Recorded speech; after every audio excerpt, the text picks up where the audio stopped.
Hi, Ed here. Here's another episode from my new podcast on carbon removal.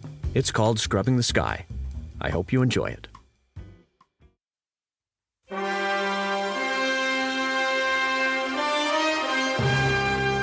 In Jules Verne's 1870 book, 20,000 Leagues Under the Sea, the narrator, a French marine biologist named Professor Pierre Aronat, receives a last-minute invitation from a U.S. government expedition to track down a mysterious sea monster that has damaged 2 ships. After several months of searching, the expedition attacks what is believed to be the sea monster, but Professor Aronat is thrown into the sea.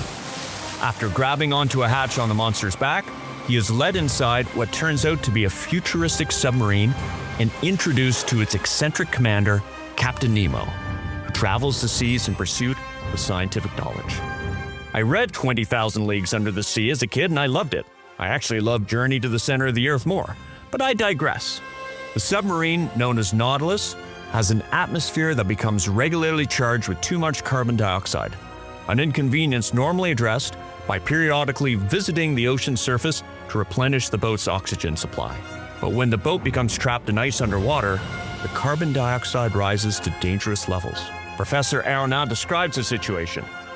I was well nigh asphyxiated by the carbon dioxide saturating the air. Oh, if only we had the chemical methods that would enable us to drive out this noxious gas. To absorb it, we would need to fill containers with potassium hydroxide. You see, in my mind, Professor Aronat speaks with a stodgy British accent. The approach contemplated by Professor Aronat is now being embraced on a much larger scale by Occidental Petroleum, one of the world's largest oil and gas companies, with plans to remove vast quantities of carbon dioxide from the atmosphere by exposing potassium hydroxide to air. The sky scrubbing technology is called direct air capture, or DAC. And the specific DAC technology Occidental is deploying was developed by Canadian cleantech company Carbon Engineering. But before being purchased by the US oil giant, Carbon Engineering drew the interest of another giant, one from the tech center, philanthropist and founder of Microsoft, Bill Gates. Maybe you've heard of him before, in the context of once being the world's richest person? So how did a Canadian physicist and brand new entrepreneur convince the American tech billionaire to invest in this direct air capture startup? And what compelled Gates and a US oil company to bet big on technology developed by this clean tech darling?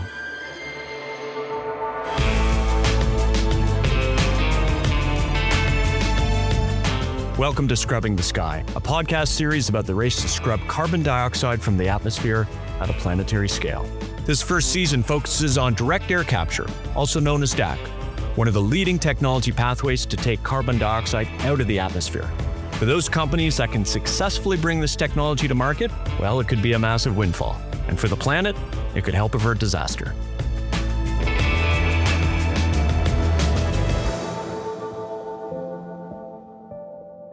No Trees, Texas is surrounded by the sort of landscape you might expect. Sun-baked, flat, and as its uninspired name implies, treeless. It feels almost post-apocalyptic when dust storms, brush fires, and noxious odors from abandoned oil wells roll through. So perhaps it's fitting that 15 miles outside of town, on a 65-acre parcel of barren land, a pivotal test of humanity's wherewithal to avoid a climate apocalypse is now under construction. If we are to meet widely accepted climate targets, it's now virtually certain that carbon dioxide will need to be removed from the atmosphere. That was the conclusion of a 2018 report from the United Nations Intergovernmental Panel on Climate Change. Yet at the time, the IPCC also concluded that it was a major risk whether carbon removal was up to the task. The good news is that options for removing carbon dioxide from the atmosphere are quickly evolving. In the IPCC's 2023 report, carbon removal was given significantly better odds of helping meet climate targets. Carbon removal entails replicating natural carbon cycles. Just as plants absorb carbon dioxide through photosynthesis, filters or chemicals can be used to capture carbon dioxide from the air. Then, similarly to how plants convert carbon dioxide to glucose, which can either be used or stored, carbon dioxide can be separated and either put into products or stored underground. As mentioned in episode 1, a leading technology that removes carbon dioxide from the atmosphere is called direct air capture, or by its acronym, DAC, and it's receiving significant support around the world. Nowhere is it receiving more support than in the United States. That's where the world's largest direct air capture plant, called Stratos, is being constructed in the Permian Basin in Texas. There, near trees planted by residents of no trees to break up the barren landscape, will soon be the equivalent of a vast forest that, once fully built out and operational, will be able to absorb as much carbon dioxide as millions of trees. The town of no trees just might need to change its name. That's a total dad joke, by the way.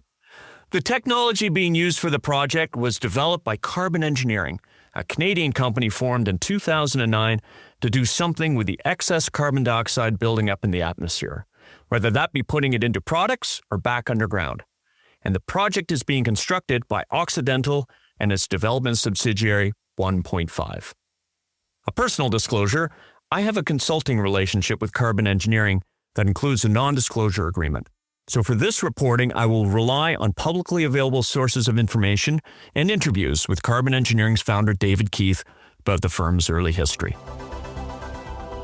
Bill Gates' climate journey began nearly 2 decades ago when he was transitioning away from leading Microsoft, where he generated unprecedented wealth developing computer software, to embarking on a mission to improve health and development conditions throughout the world. He was not focused on clean energy at the time, as he believed that the world's richest countries, who were responsible for the vast majority of greenhouse gas emissions, would address the problem. Gates also didn't fathom the catastrophic impacts, particularly on the poor people he was trying to help, that climate change could unleash.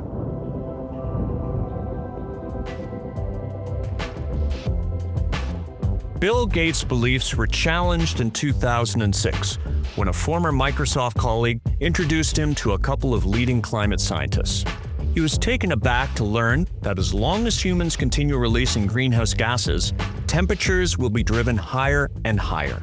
That spurred numerous follow-up questions, which led him to hire the 2 scientists to educate him on the fundamentals of climate science and transitioning to clean energy. One scientist was my friend and Energy vs. Climate podcast co-host, David Keith, the climate scientist we met in episode 1. The other was Ken Caldeira, formerly an atmospheric scientist with the Carnegie Institution for Science's Department of Global Ecology, and now senior scientist at Breakthrough Energy. Ken spoke a bit about this experience in a past episode of Energy vs. Climate. I do think that Bill Gates is an outlier in that when he's allocating resources to address a problem, he's very efficient in his resource allocation. And so while I might wish that there were better tax laws, here's a person who I believe is genuinely wanting to do good in the world and has resources to do good. And if I'm in a position that I can help him do that more effectively, I feel that that's the path right now that I can have the most positive influence. Ken expanded on this on the Challenging Climate podcast. What really happened was after about 2 years, Gates understood that the climate challenge was real. At first, he was thinking the emphasis really needs to be on development issues because there's many people suffering today. And that, he was thinking, well, maybe this climate stuff is just a distraction. And, after a year or two of going through the science of it, he recognized, oh yeah, no. And, he's very solution oriented and saying, well, look, okay, I got the idea that climate change is real. What are we going to do about it? The number of tutorials, which typically lasted about 5 hours, eventually reached 25, each preceded by hundreds of pages of reading material that the eager student diligently worked through. Gates' initial belief in some kind of planetary governing system that would prevent a true climate disaster from occurring had changed to a new reality. The world would need to get to net zero emissions quickly to avoid a total climate disaster. As Bill Gates explained in his TED Talk in 2010, I asked the top scientists in this several times, do we really have to get down to near zero? Can't we just, cut it in half or a quarter? And the answer is that until we get near to zero, the temperature will continue to rise. And so that's a big challenge. Now, when I use the term miracle, I don't mean something that's impossible. The microprocessor is a miracle. The personal computer is a miracle. Usually we don't have a deadline where you have to get the miracle by a certain date. Usually you just kind of stand by and Some come along, some don't. This is a case where we actually have to drive at full speed and get a miracle in a pretty tight timeline. In episode 1, I used the analogy of a bathtub filling up with water to describe the climate challenge. And if you allow, I'm going to use it again. So if the climate is the bathtub and water is carbon dioxide, the bathtub is now overflowing. So we need to both turn down the flow of new water and drain some of the water out of the tub. By removing CO2 from the atmosphere, carbon removal can help to drain water out of the tub. It can also help with slowing the flow of new water in. Slowing the flow as much as possible, or reducing CO2 emissions, involves massively scaling up renewables and other forms of clean energy. But some of those emissions we need to eliminate will be especially challenging. For example, decarbonizing long-haul flights is technologically challenging and expensive, or transitioning developing countries to clean energy quickly enough when many struggle just to meet basic needs. 860 million people in the world today still don't have reliable access to electricity. Carbon removal technologies like direct air capture will likely be vital in helping the world get to net zero emissions by 2050, or more realistically, by 2060 or 2070, just as they will likely be vital in helping to actually cool the planet down once we reach net zero. As we heard from our previous episode, David Keith is a scientist who looks at the climate challenge not only with a deep scientific understanding of the forces at play, but also with a firm grasp of the engineering and public policy impediments defining solutions. Perhaps that is why he has been contingency planning for the planet since he suspected in the early 1990s that global cooperation to eliminate greenhouse gas emissions would be elusive. He examined climate intervention options that might complement emission reduction strategies should they prove lacking, and some of those options entailed removing carbon dioxide from the atmosphere. A carbon dioxide scrubber, or rebreather, was first used 4 centuries ago by an eccentric Dutch inventor named Cornelius Drebbel in the first submarine ever built. Roughly 4 centuries after the first rebreather was used on the Thames, David Keith came to believe something similar might be necessary to scrub the sky of excess carbon dioxide. His skepticism that the world would mobilize around reducing greenhouse gas emissions quickly enough in the early 2000s was prescient. Fallback options were needed that didn't rely on full-scale cooperation or the consensus of everyone on Earth. I spoke with David and asked about the journey that led to starting up a direct air capture company. I started writing a paper on what we now call climate engineering, dealt with both carbon removal and solar geoengineering. I started writing that paper in about 1988 or 89. It didn't deal with direct air capture specifically, but it dealt with carbon removal. In 2004, he was recruited to the University of Calgary, the heart of Canada's oil patch, to lead a clean energy research institute. But it was unable to garner the support from industry and government that he hoped it might. With some unexpected time on his hands, he began tinkering in the lab with various direct air capture concepts, seeking to replicate what Cornelius Drebbel had done in a submarine below the surface of the Thames River on a much larger scale. The first step was estimating costs. When you want to guess costs, you have to ground it on existing technology. If there's some technology that nobody's ever built before, you've got some teleporter that uses zirconium, you just have no idea. You don't know what zirconium costs, you don't know what is the labor hours of the teleporter, you just can't say anything. So if you want to cost some technology that hasn't been built, the fundamental way to do it is to go and cost it, is to figure out how you can accomplish that technological task as much as possible with pre-existing industrial processes that do have costs. And so because we wanted to actually do costing, we started thinking about how you could do that in essentially a conservative way with pre-existing industrial processes. In 2007, I got introduced to Bill Gates, and I ended up having more money, kind of half or $750,000 a year broadly on climate policy and technology. And that allowed me to hire some more postdocs and really get quite a lot more serious. Contraptions of different shapes and sizes were built that hosted chemical solutions so that when air was drawn over them, the carbon dioxide molecules in the air would bond with the chemical solution. The carbon dioxide could then be separated for storage or use. The greatest challenge was coming up with an economic way of doing it. The concentration of carbon dioxide in the atmosphere is currently about 420 parts per million, or 0.4%, which means a very large volume of air has to be harvested to retrieve a meaningful amount of carbon dioxide. Eager students were put to work. Their assignment was to build towers that would draw air past contactors with chemicals reactive to carbon dioxide. Various different designs were tested to find the optimal balance of material costs, operating costs, energy usage, and performance. As they continued their work, David and his team met with some serendipity. The Discovery Channel approached David with a pitch to be part of their Project Earth TV series, and with it came some additional money. The Discovery program had this well-funded thing where they wanted us to do some demo that we thought was completely stupid. They wanted us to build a larger tower. We ended up building a packed tower. This is a tower where liquid dribbles over a corrugated plastic internals that we were not that impressed about, and we reckoned that it wouldn't be that useful. But pushed by this, what we thought was total nonsense Discovery Channel, we ended up building a packed tower, and then we had this unbelievable discovery, which was that you could turn the liquid flow off and it still captured CO2 because the surface was still wet.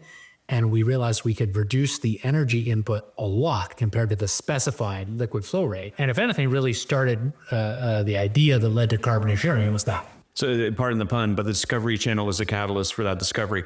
I think the Discovery Channel actually paid for part of that. Is that right? Yes. Discovery Channel had such a big budget, they paid for part of it. To be clear, it's one of these documentaries that tells a bunch of lies. Really, when you look behind the details of what's in a documentary, there's a bunch of stuff that just was not true. But yes, they did pay for stuff, and that actually helped to move things along.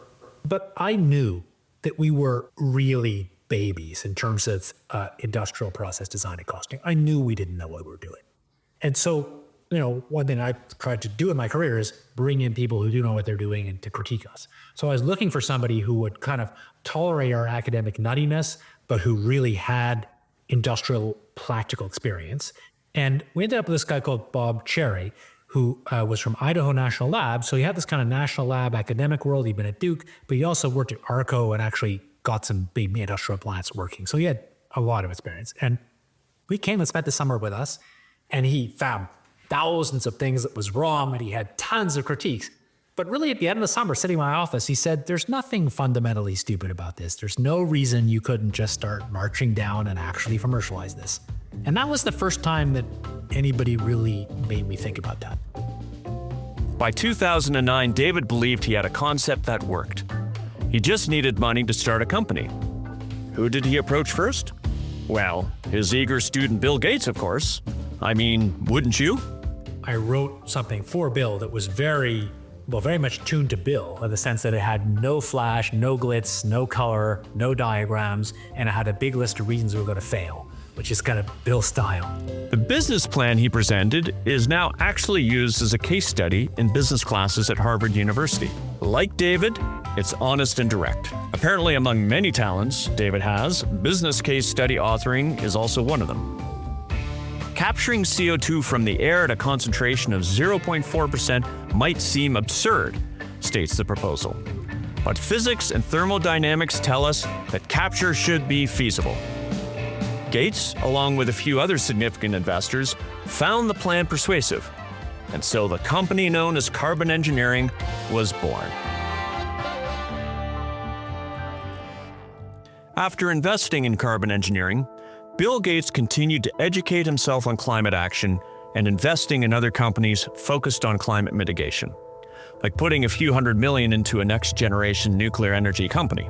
But most of his focus remained on addressing global health and development through his foundation.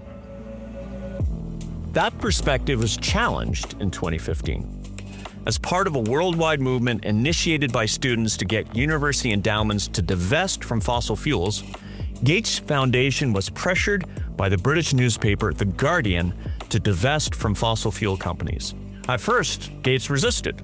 It wasn't clear to him how selling shares in fossil fuel companies, which made up a relatively small portion of the Gates Foundation's investments, could contribute to transitioning the world's enormous energy infrastructure, the foundation for the entire worldwide economy, to clean energy. His perspective, though, evolved over time as it became more evident that to meet climate targets, fossil fuels would have to be displaced, and the companies producing them weren't developing viable clean energy alternatives. In fact, in many cases, they were working hard to obstruct the clean energy transition. Gates also noticed a paradox during the run-up to the 2015 United Nations Climate Change Conference in Paris. To meet climate targets, the world would have to find enough clean energy to wean itself off fossil fuels and avoid a climate disaster. Reconfiguring an industry worth about $5 trillion per year within roughly a few decades would potentially be one of the greatest investment opportunities ever. So Gates reached out to 24 wealthy acquaintances to convince them to put money into clean energy startups. A team of experts assembled by Gates would vet the opportunities and help investors navigate the complexities transitioning the world's energy system. The coalition was named Breakthrough Energy, and it has since invested in over 40 companies in addition to supporting philanthropic and advocacy efforts. Here's Bill Gates himself explaining Breakthrough Energy's vision. Avoiding a climate disaster will be one of the greatest challenges humans have ever taken on. Greater than landing on the moon, greater than eradicating smallpox, even greater than putting a computer on every desk. My basic optimism about climate change comes from my belief in innovation. It's our power to invent that makes me hopeful. That's what Breakthrough Energy is all about. Ken Caldeira spoke about Breakthrough Energy's goal on the Challenging Climate podcast. Part of the idea of breakthrough energy is that it's much easier to do good when doing good isn't costly. We like to think that morality and economics are somehow completely disjoint, and we wouldn't sell out our morality for cost. But in fact, people do all the time. And, whether we like that or not, it's one thing for rich countries like the United States or Northern Europe or so on. But if you think of the global South, where there's all kinds of people in poverty, problems of food access and water access, it's hard to say to somebody whose main concern is keeping themselves fed, keeping shelter, trying to get their kids educated, that they should prioritize century-scale global issues over their immediate needs. And in a way, worrying about climate change is luxury for people whose immediate needs are pretty well taken care of.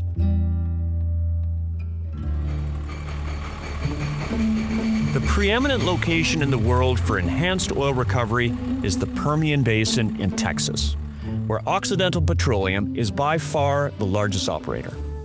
That's partly because the region's oil reservoirs are particularly amenable to receiving carbon dioxide, and partly because sources of pure carbon dioxide can be found underground.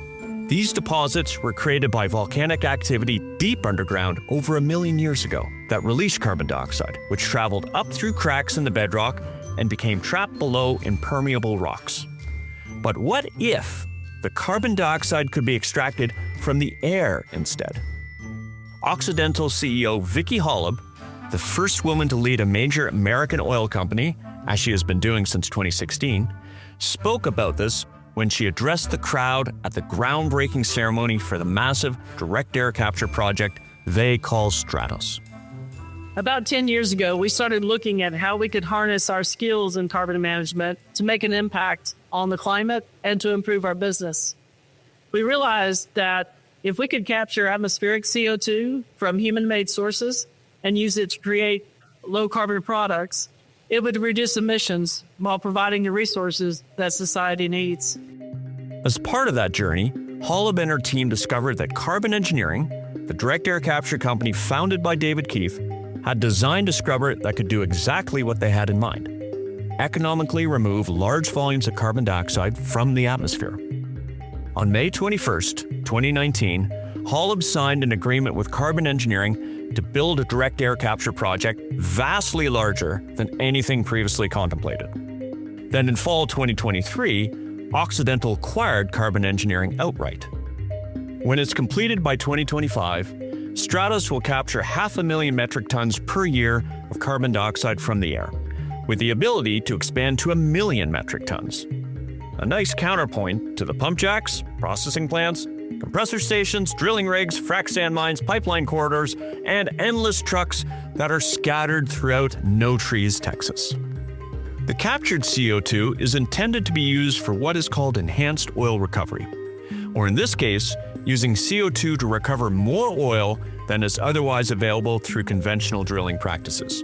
Occidental calls it net zero oil because more CO2 is injected into and left in the reservoir than what will be released when the liberated oil is combusted. To be clear, the concept of net zero oil is not without controversy, something we'll cover later in the series. But as the partnership between the two companies took shape, Occidental began to see a much larger market for carbon dioxide. As the global climate discussion advanced and nations signed into the Paris Agreement, we realized there were broader applications to sequester CO2 and help others decarbonize. The plant we are building here will have the ability to sequester CO2 in saline reservoirs, which creates a carbon removal credit that businesses can purchase to address their emissions. For Holub and Occidental, Stratos is a big bet on a technology that simply hasn't existed to date at the scale currently under construction in No Trees today. If it's a success, then the bet should pay off for Occidental, its tech partner Carbon Engineering, the broader DAC community, and the climate. But they aren't the only players racing to develop the first large-scale and commercially viable plants using DAC technology. There's one other company, and only one, currently building DAC plants at commercial scale, and it's called Climeworks. On the next episode of Scrubbing the Sky.